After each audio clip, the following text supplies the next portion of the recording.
All right. Okay. Recording has started. The floor is yours. Yes. Awesome. Thank you so much. Really appreciate you having me here to talk here at the Dunder's Institute. So to give a brief introduction of myself, I'm Alex. I'm a senior scientist at Genentech in the AI and ML department. I actually kind of recently finished my PhD at Stanford in AI, so kind of starting off here. And a lot of the work I do is on generative modeling and general interpretability of a lot of deep learning models. So today I'm going to talk a little bit about hierarchically branched diffusion models. Sorry, was there a question or? Oh, sorry, I guess there's a little feedback. I'm happy to take any questions as they come up. So if there's anything you would like to know or anything is not clear, please let me know as we go through, and I'm happy to address them as is. Okay, without further ado, let's get started. So first, I'm going to talk a little bit about a background on diffusion models, so we kind of are on the same page. And then I'm going to introduce to the main concept here, which is branch diffusion models. And then I'm going to explain a little bit about some of the advantages of branch models, focusing particularly on two things, which are efficient sampling and interpretability. And then finally, I'll cap off with some limitations and trade-offs of branch diffusion models, as well as some potential scientific applications. So let's get started with a brief background on diffusion models.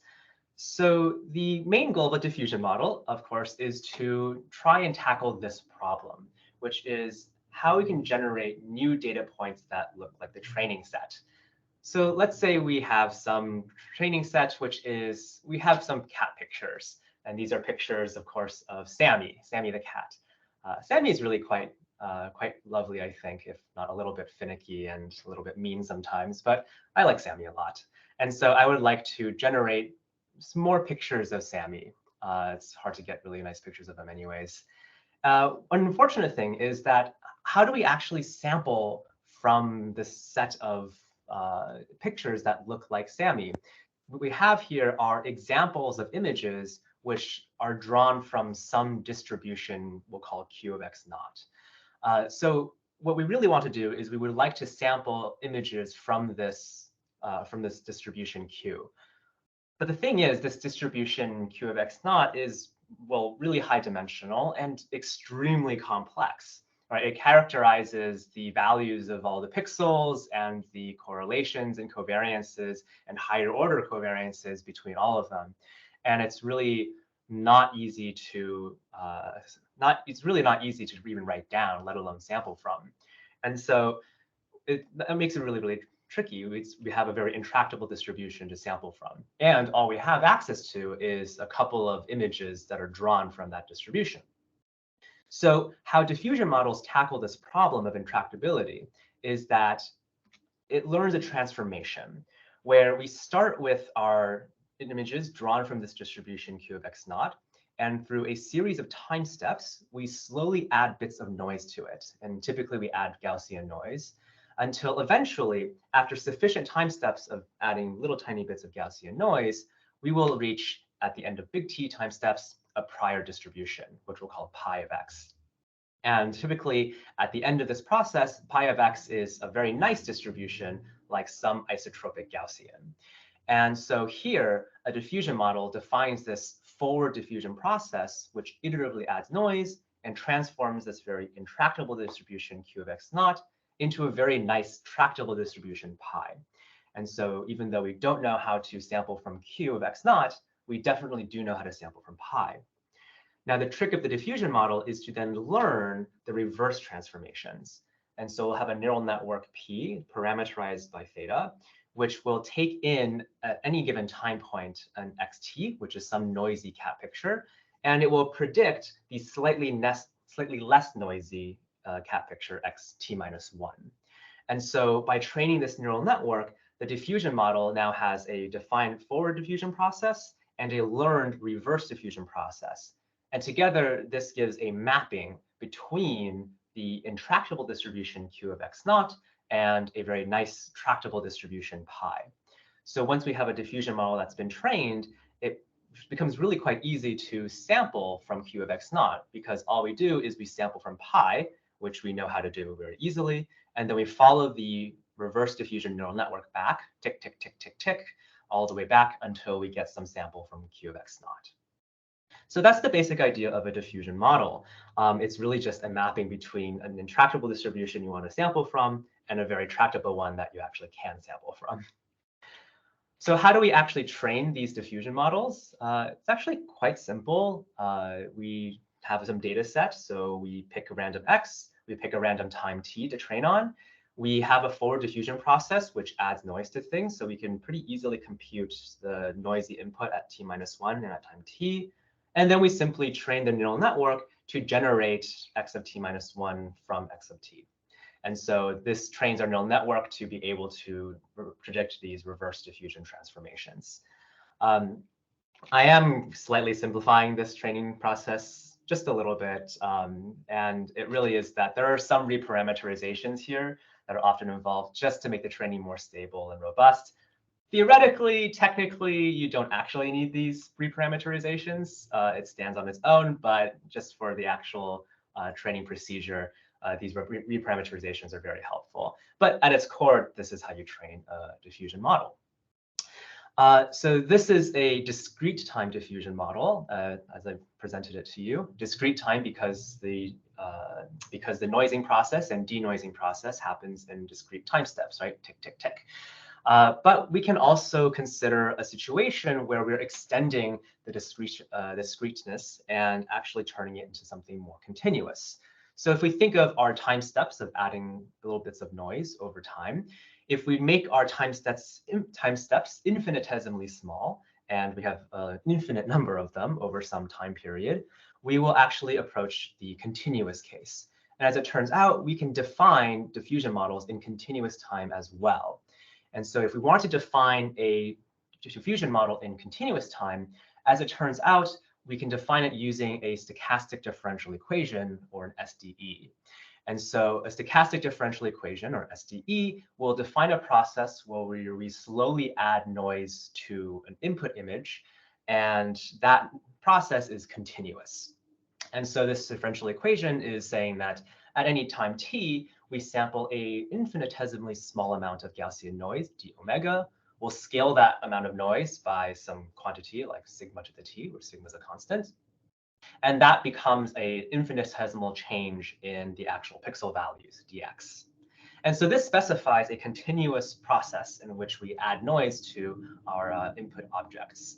And so here, we're going to start with inputs that are drawn from our data distribution, p naught.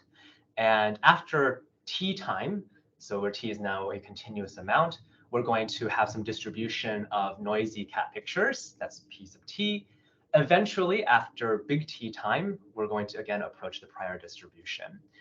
So by the way, I do apologize for the change in notation here.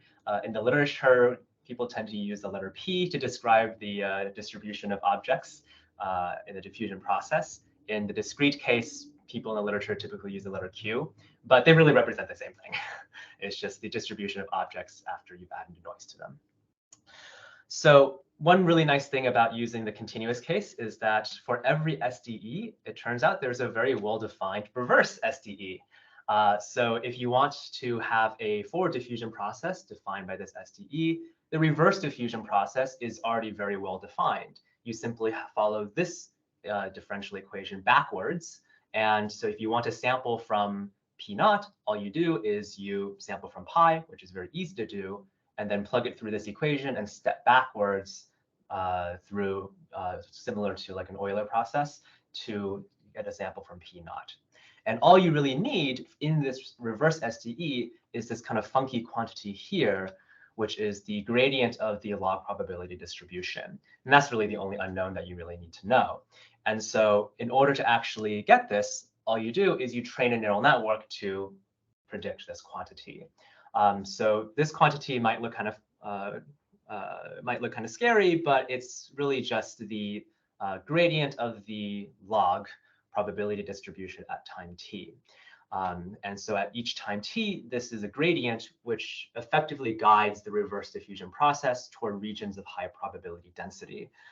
So to gather some intuition here, if we think of the distribution at any time t as p sub t of x, that is a probability distribution of where images are most likely to be after you add a noise to them.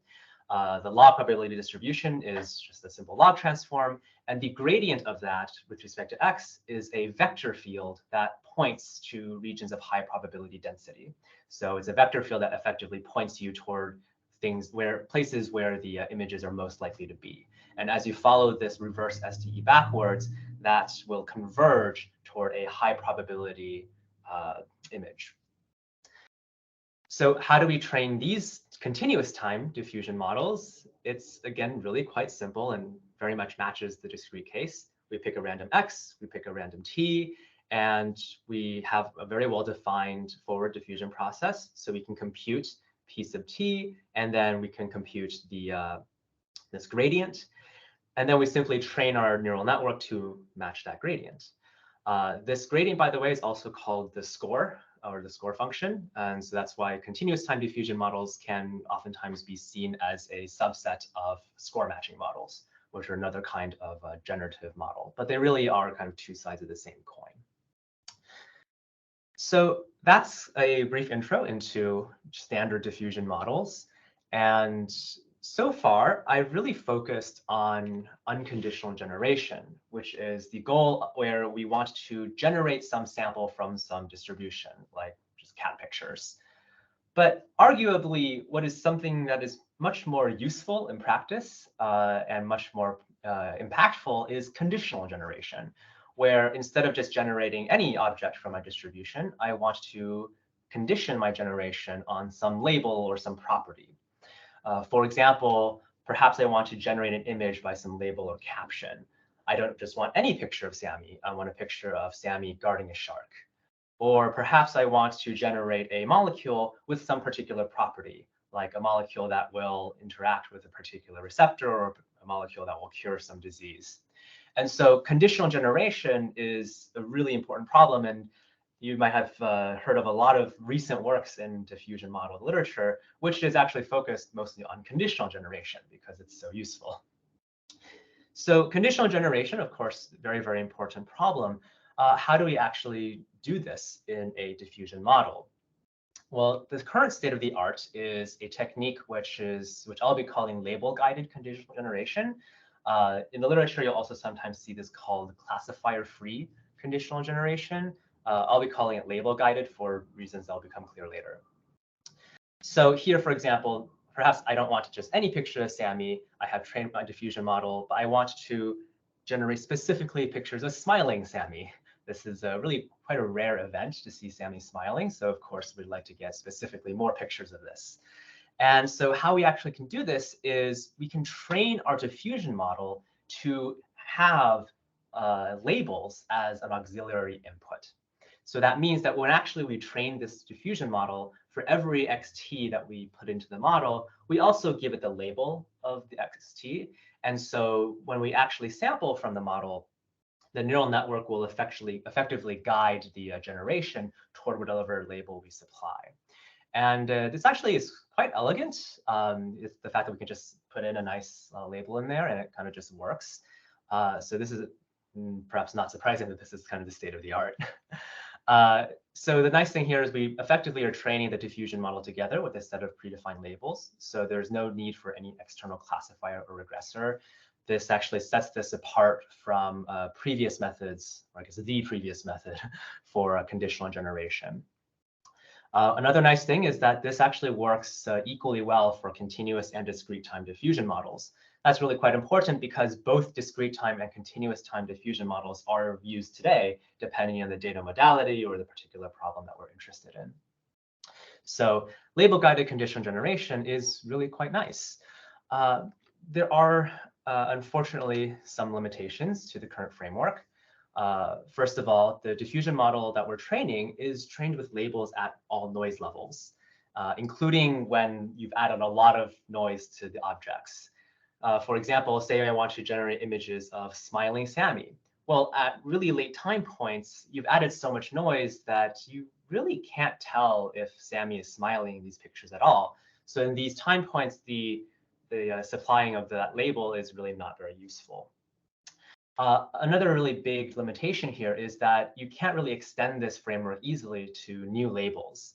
Say we've generated, or excuse me, say we've trained this diffusion model with our set of predefined labels. If we discover we have a new label we want to conditional on, that actually becomes very difficult. We effectively need to retrain the whole model. And diffusion models are not exactly cheap to train, so this yields a pretty big problem. And thirdly, there is an issue here, which is that there doesn't take advantage of any known structure between conditional distributions. There's oftentimes structure within the labels and within these conditional marginal distributions. And just by supplying a label, your diffusion model is not actually really taking advantage of it. And so I'll touch upon this a bit more in a bit. So this is some limitations to the current method of how we do conditional generation. So can we actually do better? Well, I hope that I'll be able to convince you that there is a way to do better at conditional generation in certain applications. And with that brings us to branch diffusion models. So like I mentioned, conditional distributions typically show some amount of internal structure. And this very much will motivate the structure of our branch diffusion models. So if we consider like MNIST digits, we have a lot of different digits, and we'll notice that some of these digits tend to be more similar to others. For example, 4s and 9s tend to be more similar to each other than to, say, 0s. I'm very familiar with this problem because as a child, I always got in trouble because my 9s apparently looked a lot like 4s. So there is a lot of internal structure. And we can really quantify this if we do something really simple, like let's train an autoencoder on MNIST digits and really limit the latent space size. So if we just train a simple autoencoder with a latent space of dimension 1 or dimension 2, we'll see that the model naturally learns that there is a lot of internal structure between these different digit classes. We see, for example, 4s and 9s are really quite similar to each other, and so are things like 3s and 5s and 8s. And so there is this structure that's inherent to these conditional distributions of digits or conditional distributions of discrete classes in general. And having a diffusion model that actually has this prior knowledge or can take advantage of this prior knowledge can be really powerful. So if we think about a typical diffusion model that's linear, which is what we've seen so far, all the digits or all the classes, they follow the same diffusion process, right? It's a straight line where you forward diffuse from left to right, and then you reverse diffuse from right to left. However, if we actually have a discrete set of classes and we know there's internal structure between them, we can have our diffusion model be a branched structure, which follows and mirrors that hierarchical structure of the relationships between different classes. And so here, diffusion still occurs along the horizontal lines where we forward diffuse to the right and reverse diffuse to the left. But now we're effectively enforcing diffusion being the same process for different classes at different times. And in particular, for two classes that are very similar to each other, more of the diffusion process can be shared, particularly at later times in the diffusion process. For example, between 4s and 9s, 4s and 9s are quite similar digits. And so you really only need to separate out the reverse diffusion process at small time points when things are looking less noisy. But once you've added enough noise, for example, at this branch point, you kind of can't really tell the difference between 4s and 9s anymore. And so from then on there, the reverse diffusion process can be shared. And so what we're really doing here is we're enforcing an identical reverse diffusion process between certain objects and certain classes for certain time points in that diffusion process. And of course, what we'll have here is that at the very left, each class will get its very own diffusion process. And all the way to the very right, when things are very noisy and approaching that prior distribution, everything will have the same diffusion process. And in the middle, you have some branching structure which determines, which is determined by the inherent relationships between these individual classes. In practice, sorry, may I ask one question? Oh yes, of course. Yeah, just to clarify, if I get correctly, do you have then multiple diffusion process for each subclass? Yes. So in fact, you'll have a different reverse diffusion process for each branch. So in this image here, there are 3 classes. You will have 5 branches. And so you'll have a different reverse diffusion process for each branch. All right. Yeah. Yeah, good question. Thanks. Compare this to the linear case where we have the only one branch effectively. And so all classes will share that diffusion process, and it's up to the model to determine which kind of process it takes for each class. So in this case for training, do you have like, in this case, I don't know, like 3 diffusion models? Oh, yeah, I'm actually right about to get to that. So as it turns out, so it's a great segue into the next slide, which is that in practice, we'll implement this as one multitask neural network. And so each branch becomes a prediction task. So if you have n classes, you'll have 2 n-1 branches, and your neural network will have 2 n-1 output tasks. And so this actually turns out to work fairly well, where you'll have the initial layers of your neural network will tend to pick up common features, and then the output layers will be split up into the different tasks. And so then that will allow your neural network to kind of take advantage of shared information across different branches, but still output a unique diffusion process for each branch. The number of branches, of course, is linear in the number of classes, so it's not terrible. And the multitasking does help prevent parameter explosion in a neural network. Yeah, hopefully this answers your question. That was just a question. Oh, yeah. The structure that you use, do you have to have it predetermined, or is there a way to do it automatically? Oh, yes. So there, you can do both. So one thing you can do is you can try to define a hierarchy on your own based on your own understanding of these classes. And so that would be an injection of that inductive prior. Alternatively, you can learn it from the data itself. And so what you can do is, it's actually quite a simple process. You just take a lot of samples of each class, and you run the forward diffusion process, and you find the time points where 2 classes are so noisy that you can't distinguish them from each other anymore. And so something that turns out is actually quite simple you can do, and this is actually what we do here, is for at each time point in the at each time point in the forward diffusion process, we calculate the cosine similarity between objects of 2 different classes and between objects of the same class. And the branch point is when the similarity between objects of 2 different classes is so low that it's equally low as the similarity between the objects of the same class. That is to say, I can no longer tell the difference between these 2 classes, so that's where I put a branch point. And that is supposed to be the, quote, optimal, unquote, branching structure. But you can also use prior knowledge as well, which can work out about as well, but it might not be as optimal. If you think about it, if you're a little too conservative, that is to say your branch points are a little too late, that's fine.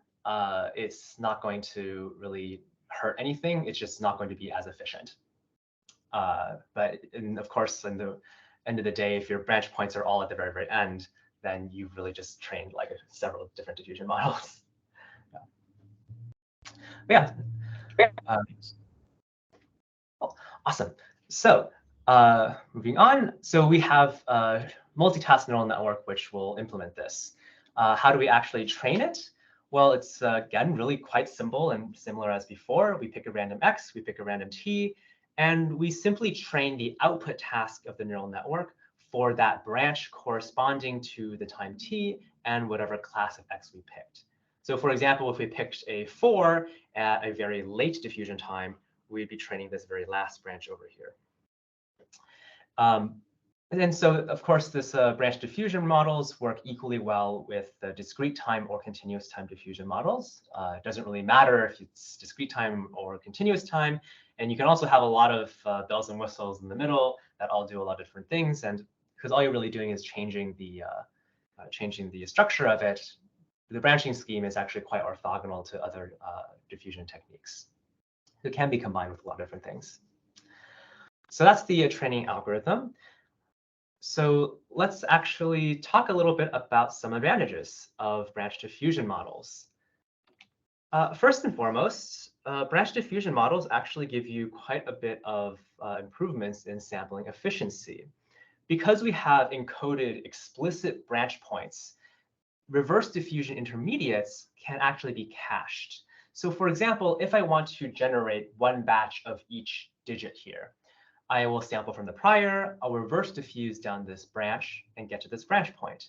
Once I have a batch of objects at this branch point, I can save them and use the same batch to generate zeros, to generate fours, and to generate nines. And so although in a typical linear diffusion model, if you wanted a batch of each digit, you'd have to do this section 3 times. In a branch diffusion model, you only have to do it once. And this is a direct consequence of having explicitly encoded branch points. And so this gives you quite a lot of computational savings if you want to generate multiple batches of different classes. So here in this study, we really focused on 2 data sets. One is MNIST, and the other is a tabular data set of the different fonts of the English letters. So there we would have 26 classes of English letters, featurized by several hand-engineered features describing like different font types. And over both of our data sets, if we want to generate one batch of each class, we see there's actually quite a bit of computational savings by using the branch models.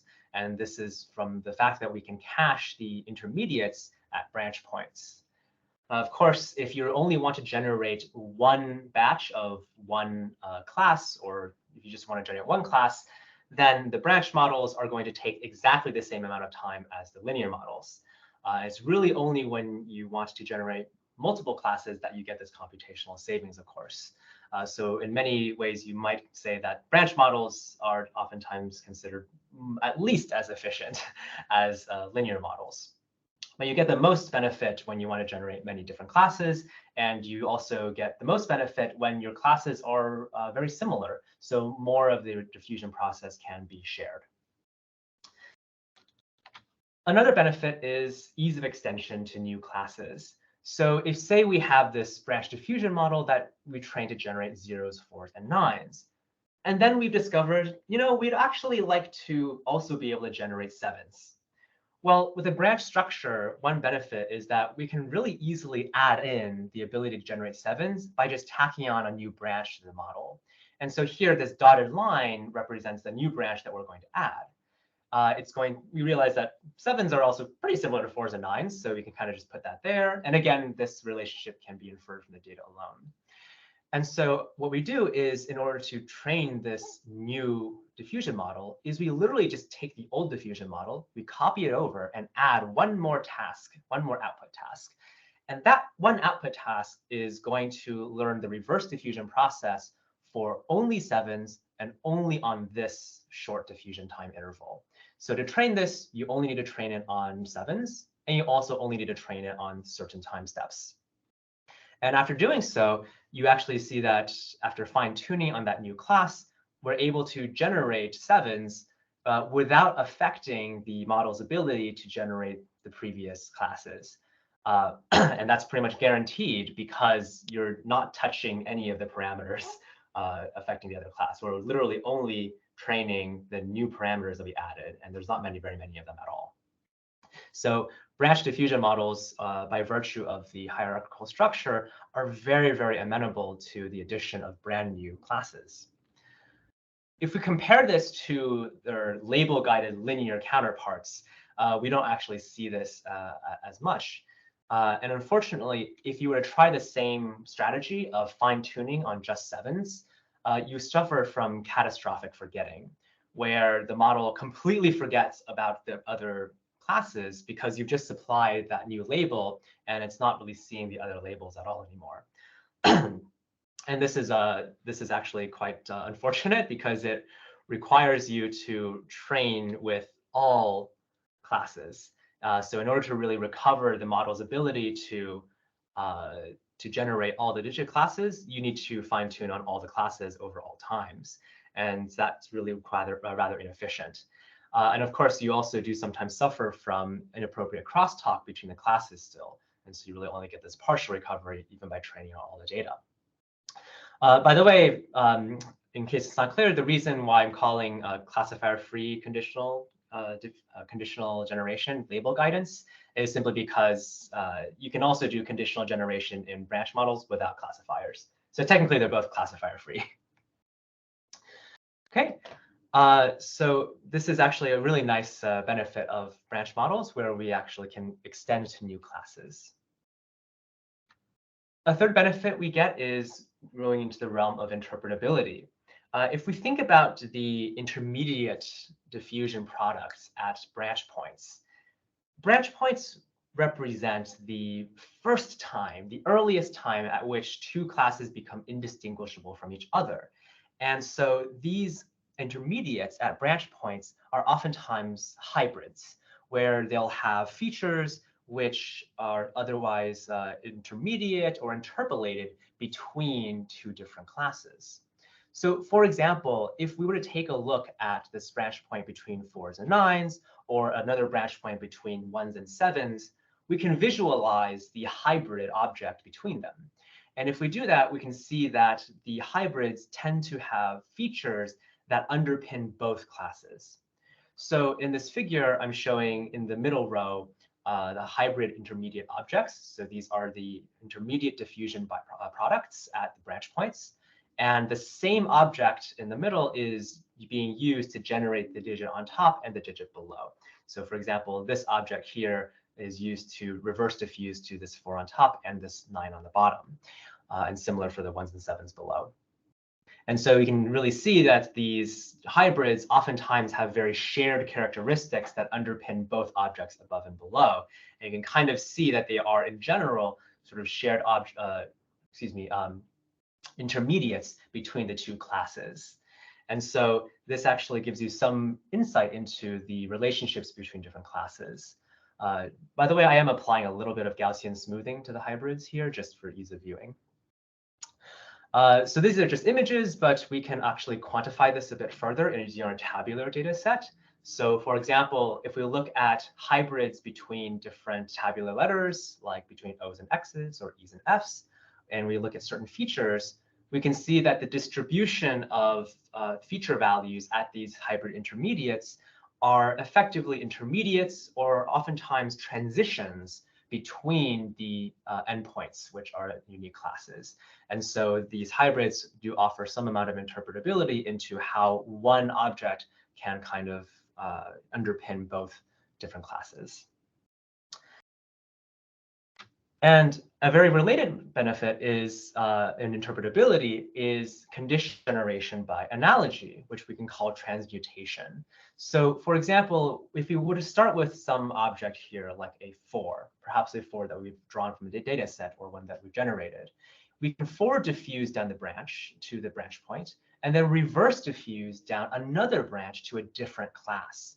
And what this effectively does is that it conditionally generates an object of one class starting from an object in a different class. And that gives you the analogous object of that second class. And that is to say, if we started with a 4, what we're doing here is we're saying, OK, so branch diffusion model, here's a 4. Give me the 9 that is analogous to this 4. So give me the object that is just like this 4, but is now a 9.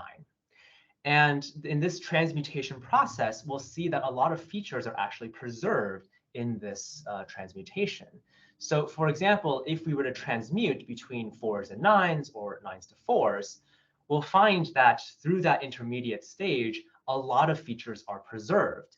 And so one thing we'll see is that if we start with like a very slanted 4, we tend to generate a slanted 9. Or if we start with a slanted 9, we'll generate a slanted 4. And so what we'll see here is that we actually get this transmutation behavior where objects are generated by analogy. We can also quantify this using our tabular data set. So for example, if we want to transmute v's to y's or y's to v's, we'll see that there is a very high correlation of feature values before and after the transmutation. That is to say, if I start with an object with a very high feature value, it tends to transmute to an object of a different class where that feature value is also high, even if the ranges of that feature value for the two different classes are very different. And over all possible features, we'll see we tend to get pretty positive correlations in this transmutation process. So the model absolutely is learning to transmute analogously. And so this is a really nice behavior of these branch diffusion models that you can take advantage of to gather some interpretability and to actually do this transmutation process. So lastly, I'm going to cap off with some limitations and trade-offs of branch diffusion models, and also introduce a couple of scientific applications for these kinds of models. So first and foremost, branch diffusion models very much represent a trade-off between training and sampling efficiency. That is to say, branch diffusion models, they are a little bit bigger, right? They separate the diffusion process into many different branches. And even though it's one neural network that is multitask, the network is a little bit larger. And so it does oftentimes take a little bit longer to train. The upside, though, is that you get much better sampling efficiency. You are able to generate more samples much more quickly. And given that generative models typically are used to sample from much more often than they're trained, this perhaps is a very worth it trade-off. One very clear limitation, perhaps, is that branch diffusion models really only work when you have a somewhat limited set of discrete labels. If you want to condition on a very, very large set of labels or even continuous labels, then the branching structure isn't as elegant. And you might consider a situation where you can bucket your labels into individual bins and do branch diffusion that way. But again, it's not super elegant. And so branch diffusion really is mostly fitted for the discrete label situation. And finally, there is a potential problem for centering when you have images or image-like data. And in particular, if you have images or things like images, the subject of the image, which determines the class, like a digit or an object like a cat or a dog in the image, it can be anywhere in the image. With MNIST, it was quite nice because the digit was always in the center of the image. But for something else like ImageNet or CFAR, the subject of the image, which determines the class, could be at different locations. And this is actually a problem for standard diffusion models, like linear diffusion models as well. But it's a little worse for branch diffusion models because you really need to make sure you have enough examples of that subject in different parts of the image. Otherwise, it can be very difficult for the model to generalize, and particularly at branch points. Fortunately, this is a problem that could be avoided by diffusing in latent space, because then you really obviate the problem of centering entirely. So it's not a huge deal. And lastly, let's talk a little bit about two applications of branch diffusion models for some scientific discovery. For example, drug design. Let's say you want to generate molecules which will target specific receptors. For example, perhaps you're interested in the delta opioid receptor, the kappa opioid receptor, and the mu opioid receptor. These are actually very important receptors for in today's society for many reasons. And so we might want to generate drugs that will interact with these receptors. Well, if you have a branch diffusion model, you can now very efficiently generate huge quantities of molecules for downstream virtual screening. And it's actually a pretty common thing to do in drug design, where you want to generate a large number of potential drugs, and then you'll apply other virtual screens like other machine learning models and filters and classifiers to really figure out a set that you want to test experimentally. And so being able to efficiently generate all these molecules very quickly is very important. one other nice thing is that we can easily add new receptors to the model. We can very easily tack on a brand new receptor if we wanted to. Say we realize we forgot that there's also lambda opioid receptors. Well, if we wanted to do that, we can tack on that new task pretty easily without retraining the whole model. And if the new lambda opioid receptors are really similar to, say, mu opioid receptors, that new branch that we add can be really short.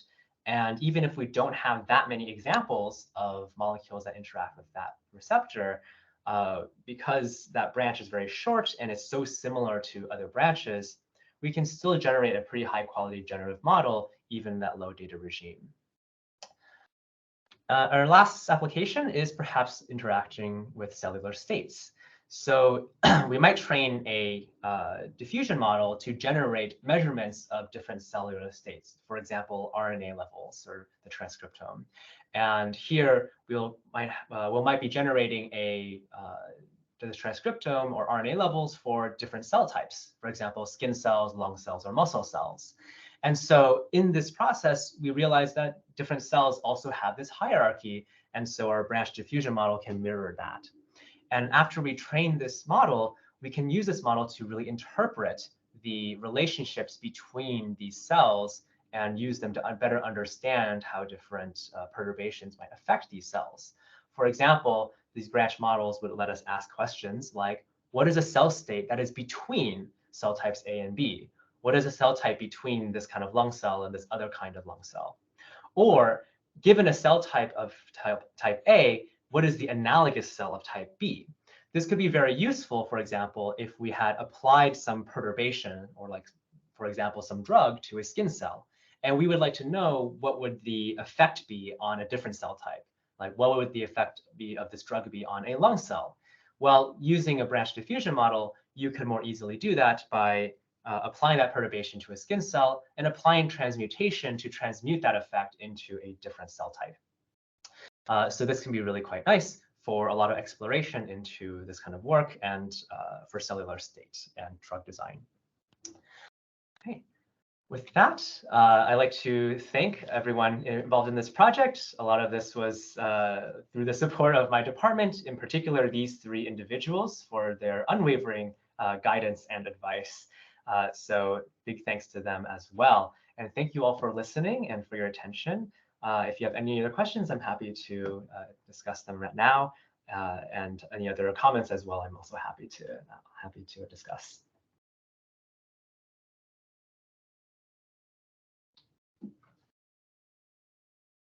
Yes, I have a question about this transmutation. Mm-hmm. I guess it's possible to do that also with standard diffusion, but in a less efficient way because you have to do all the back diffusion and forward, right? More or less. Yeah, so with a standard linear model, you can also consider doing the transmutation, but without explicitly encoded branch points, it's less clear when to stop. When to return. Of course, if you go all the way down to the prior and back, you lost everything because you're effectively sampling a brand new object. But if you go somewhere in the middle, if you undershoot, then you're going to be, if you undershoot the time that you transmute through, then you're probably going to get a very low quality reconstruction. And if you overshoot, you're going to have a object which loses the similarities, loses that analogy. So without the branch point, it's actually, and you also have no idea if you overshot or undershot. So having that branch point there is telling you exactly where you need to transmute to. And the fact that you train the model to respect that branch point is actually what's giving you that nice behavior. But you're absolutely right. You technically can do this with a standard linear diffusion model. And are there other models that are more commonly used for this task, for the transmutation? I'm actually not really sure. I looked into it briefly, but there isn't as much work in transmutation, I think. Most work in generation is mostly on conditional generation. And this sort of conditional generation by analogy doesn't seem to be quite as popular. However, it's very, very possible that I missed something. So I think there's probably some amount of work out there, but it's not quite as popular as just standard conditional generation. Yeah. I think the demand for it is not quite as high, but I do think for a lot of scientific applications, this transmutation can be really useful. Yeah, I never thought about it as a task, but it's something that in the literature is not that common, right, to solve. But I guess in practice can be used for many other things. Do you have other examples other than the ones that you gave on where this could be useful? Oh, yeah. So one thing that we've actually been looking at is, for example, molecular design. So you might consider like, oh, I have different molecular classes, for example, something that is interested in this receptor or this other receptor. So actually, let me go to this. So you might imagine you have a drug that interacts with this receptor, and it interacts very, very well. You might be interested in a similar drug that interacts very well with this receptor. And so that transmutation might be able to preserve that sort of pathway. And one tricky thing is that it's at this stage, it can be still difficult to control exactly how the transmutation proceeds, in the sense that it very much is up to the diffusion model what features it preserves. And so if it is possible that the features that it preserves might not be ones that you really care about. And so that means that this transmutation process is still a bit agnostic. But there are ways that you can combine this transmutation process, for example, with label-guided diffusion, so that you actually can get that conditional generation of specific properties that are still transmuted. And so by combining that with other techniques like label guidance, you might be able to recover more of that control.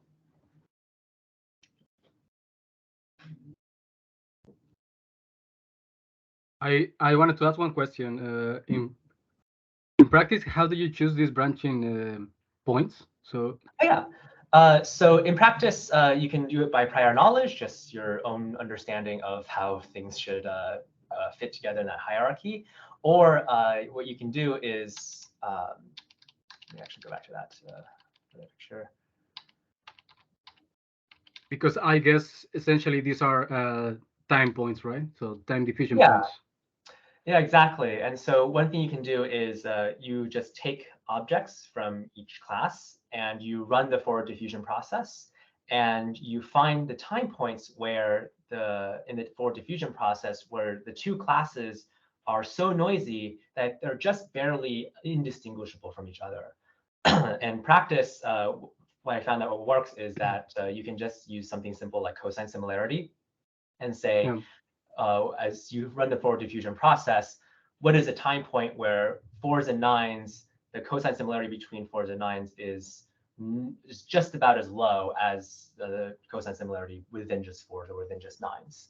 And so, because that's the point where the interclass similarity, so similarity between classes, is about the same as the intra-class similarity, the similarity within the class.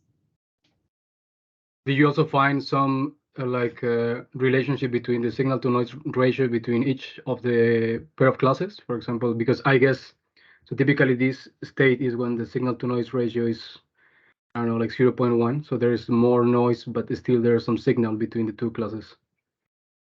Oh, sorry, I don't think I understand that question. Is that so they? Oh yeah, because the interpretation also for this is like if you can take the signal to noise ratio. So during the forward process you have an amount of signal which is coming from the data, and then through the forward process you get more noise. I see. So in some of these kind of blurry states, when you have, it's basically the state when you have still some signal but more noise. I don't know if you could use that, or I don't know if you would use that also. That's a great question. There's probably some connection there, but and I haven't actually thought of the SNR lens for this yet. I think when I was trying to define the branch points, I was very much trying to do this in terms of the diffusion process. So really, you have the forward diffusion process that you've defined already. So using that forward diffusion process, trying to find the best time point. And so I think intuitively a good, maybe not perfectly optimal, but a really good way to do the branching structure is to use that forward diffusion process, because that's the same process that defines the diffusion model you're about to train. Yeah. Yeah, that's a good question. I haven't actually thought of the SNR connection for here. Thanks. I have another question, and that's regarding this hierarchically branching that goes by class, right? And I'm wondering, couldn't that become restrictive in some cases? For example, you showed the 4, the 9, and the 7, right? It could be that maybe the like classes share similarities in pairs, but not the 3 of them, right? And so one might have to be branched out earlier than the other 2, while there could be like this sort of triangle relationship between the classes that you might want to keep sort of diffusing, but partially for each class. You see what I'm trying to say? So I'm thinking maybe could one, instead of branching by class, like the sort of learn branching that branches by feature, because like hierarchical models, for example, on BAEs, they work pretty well, right? But the hierarchy is in a level of detail and not in actual class hierarchy. I see. So it's more of like so hierarchy by individual features is the idea. Something like that. Yeah, that's a good question. That could be considered as well. That is not something I looked into for this project, of course, but yeah, I guess you could also define something like that, an individual, and you would probably have to change the multitask neural network kind of idea there. You probably would not want to have that many neural networks for each individual feature, because you also need some amount of communication between them. Yeah, I think if you adjust, yeah, I think if you there's probably more complexity that will be involved in the crafting of the architecture, but I think that could be done. Yeah. Because, like, for example, here in the picture, I see a 4, 9, and 7, right? Yeah. To me, the 7 and the 9 are somewhat related, the 9 and the 4 as well. And maybe also the 7 and the 4 share some features that are not there in the 9, something like that, right? And so, but the model seems to have to choose between some branches and not some others. So either including also the 7 in the same branch together with the 4 and the 9, or as it is in the picture, to branch the 7 out earlier. So see that there could become a restriction if some classes are interrelated, but not all together, but rather just subsets of those. No, I agree. The high, like if you look at the, I guess going back to the internal structure of different classes, yeah, this picture does not immediately tell you, I think, that like, oh, hierarchy is the way to think about this sort of thing.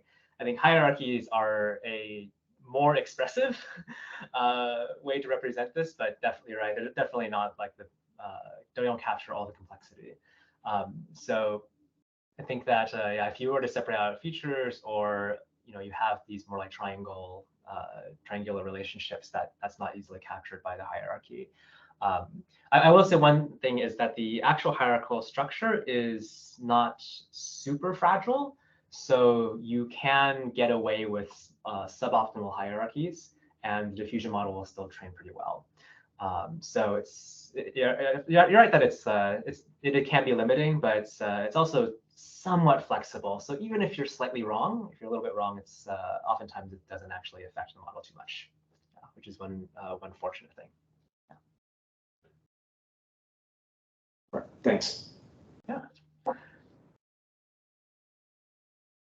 I just wanted to say thank you for the nice presentation and for putting the idea in my head of like a diffusion-based distance metric for like information geometry. It could be fun to look at, but that's like jumps a little further off from topic here. This is really nice, so I wonder. I hope this can bring you somewhere within your company's research, right? That'd be great. Oh, yeah, thank you. Yeah, I will say the similarity in diffusion is actually kind of tricky, also just because there are data modalities where similarity is hard to compute between, like graphs, for example, like is just ridiculously annoying to compute similarity between. Yeah, exactly. Once you get to like more complicated data or data that has inherently more noise, it becomes really hard to really be able to have like a nice distance metric on it. So Oh, absolutely. I mean, yeah, for graphs, for example, like it's already hard to compute just a similarity between two graphs. Like we know that's NP hard basically. Now, if you add noise to them, like, oh, now what's the distance between noisy graphs? Like, oh, that's even less clear. So I think, yeah, that's definitely a potential avenue for further questions. Thank you. All right. If there are no more questions, then yeah, I guess I can stop the presentation, the recording. But yeah, thank you so much.